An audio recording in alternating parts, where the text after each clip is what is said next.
Hello friends. Hindu சமய அறநிலைத்துறையில தான் உங்களுக்கு வேலைவாய்ப்பு குடுத்துருக்காங்க. ஸோ இந்த வேலைக்கு குறைந்தபட்சம் கல்வி தகுதினா, நீங்க தமிழ் எழுத படிக்க தெரிஞ்சதுலருந்து நீங்க 8த் பாஸ் பண்ணாலும் சரி, நீங்க டிகிரி வரைக்குமே இதுக்கு எலிஜிபிள் தான். சேலரின்னு பொறுத்தவரைக்கும் 15,300லேருந்து 48,700 வரைக்கும் உங்களுக்கான சேலரி இருக்கும். எக்ஸாம் இல்லாம உங்களுக்கு permanent government job. So age limit பாருங்க, குறைந்தபட்சம் உங்களுக்கு 18 இருக்கணும். அதிகபட்சமா 45 வயசுக்குள்ளார இருக்கிறவங்க இந்த வேலைக்கு நீங்க விண்ணப்பிக்கலாம். ஸோ இதுக்கு பார்த்தோன்னா, உங்களுக்கு அப்ளிகேஷன் ஃபீஸ் அந்த மாரிலாம் எதுவுமே கிடையாது. ஸோ லாஸ்ட் டேட் பாருங்க 31 ஜான்வரிக்குள்ளார நீங்க அப்ளை பண்ணிக்கோங்க. இப்ப இந்த வேலைக்கான அப்ளிகேஷன் ஃபார்ம், நோட்டிஃபிகேஷன் டீட்டெயில்ஸ் நம்ம பார்க்கலாம். நீங்களும் நம்ம சேனல சப்ஸ்கிரைப் பண்ணலனா சப்ஸ்கிரைப் பண்ணிக்கோங்க. ஃப்ரெண்ட்ஸ், இதுதான் பாருங்க உங்களுக்கு official application form. So Tamil Nadu அரசுலேருந்து இந்து சமய அறநிலைத்துறையிலேருந்து பாருங்க அருள்மிகு சுப்பிரமணிய சுவாமி திருக்கோயிலில் தான் இந்த வேலைவாய்ப்பு கொடுத்துருக்காங்க. இந்த அப்ளிகேஷன் ஃபார்ம் நீங்கள் பிரிண்ட் எடுத்துக்கோங்க. இதுக்கான லிங்க் நான் கீழே கொடுக்குறேன். இதில் கொடுத்துருக்கிற மாதிரி ஃபோட்டோ ரைட் சைடு பேஸ்ட் பண்ணிவிட்டு ஃபோட்டோக்கு மேலே சைன் பண்ணிடுங்க. அதுக்கப்புறம் விண்ணப்பிக்கும் பணியிடத்தோட பெயர்லேருந்து உங்களோட பெயர்லேருந்து உங்களோட தந்தை பேர், பிறந்த தேதி, ஸோ வயது, பாலினம், முகவரி, உங்களோட ஆதார் எண், ஸோ உங்களோட ஃபோன் நம்பர், மின்னஞ்சல், உங்களோட இமெயில் ஐடி, ஸோ அதுக்கப்புறம் மதம், விண்ணப்பதாரர்கள் பாருங்க 18 வயசு இந்த பூர்த்தடைஞ்சவங்களா இருக்கீங்களா அப்படின்னு கேட்டிருக்காங்க. ஸோ கல்வி தகுதி இந்த மாதிரி என்னென்ன கொடுத்துருக்காங்களோ இந்த டீட்டெயில்ஸ் எல்லாம் கரெக்டாக நீங்கள் ஃபில் பண்ணிக்கோங்க. ஃபில் பண்ணிட்டு உங்களோட சர்டிஃபிகேட்ஸ் எல்லாத்தையும் நீங்கள் பார்த்தோன்னா செல்ஃப் அட்டஸ்டாக இந்த அப்ளிகேஷன் பேக் சைடே நீங்கள் இணைக்கணும். செல்ஃப் அட்டஸ்டட் மீன்ஸ் அதாவது நீங்கள் அட்டஸ்டட் வாங்கியிருக்கணும் அப்படிங்கிறத கொடுத்துருக்காங்க.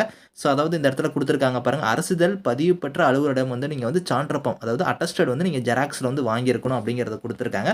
அதாவது கல்வி தகுதிக்கான சான்றிதழ்லேருந்து ஸோ வேறு என்னென்ன சான்றிதழ் உங்கள்கிட்ட இருக்கோ, ஆதார், வாக்காளர் அடையாள அட்டையிலேருந்து, குடும்ப அட்டையிலேருந்து இந்த மாதிரி என்னென்ன ஆவணங்கள் இருக்கோ, டிசியிலேருந்து எல்லாத்தையும் நீங்கள் பார்த்தோன்னா அப்ளிகேஷனுக்கு பேக் சைடே நீங்கள் அந்த அட்டஸ்டட் வாங்கின ஜெராக்ஸை நீங்கள் இணைக்கணும் அப்படிங்கிறத கொடுத்துருக்காங்க. அது இணைச்சது மட்டும் இல்லாமல் பார்த்தீங்கன்னா, இங்கே பாருங்கள் இன்னொன்று நீங்கள் இணைக்கிற மாதிரி இருக்கும்.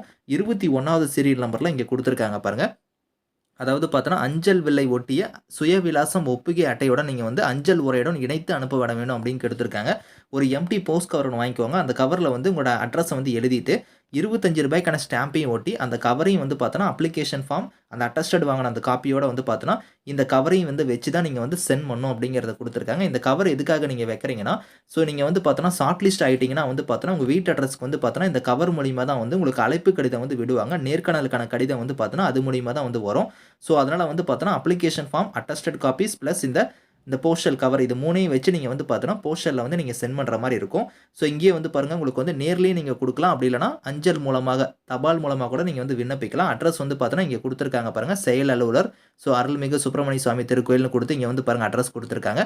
இந்த அட்ரஸ்க்கு தான் நீங்கள் பார்த்தோன்னா 31 ஜான்வரி வரைக்கும் நீங்கள் விண்ணப்பிக்கலாம் அப்படிங்கிறத கொடுத்துருக்காங்க. 31 ஜான்வரி தான் இதுக்கான லாஸ்ட் டேட்டு. அதுக்குள்ளார நீங்கள் விண்ணப்பிக்கிற மாதிரி இருக்கும். என்னென்ன டைப்பில் போஸ்டிங்ஸ் இங்கே வந்திருக்குன்னா இங்கே பாருங்கள் கொடுத்துருக்காங்க.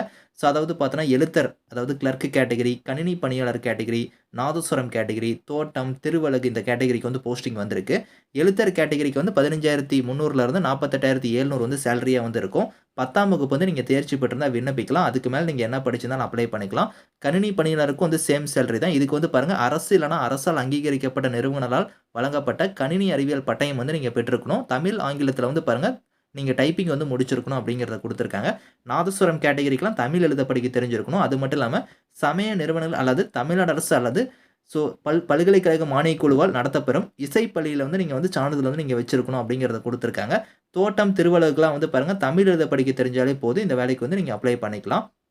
ஸோ இதில் பார்த்தோன்னா நிபந்தனைகளை இங்கே கொடுத்துருக்காங்க பாருங்கள். அதாவது பார்த்தோன்னா வயது வரம்பு 18லேருந்து 45 வயசு வரைக்கும் இந்த வேலைக்கு நீங்கள் விண்ணப்பிக்கலாம்.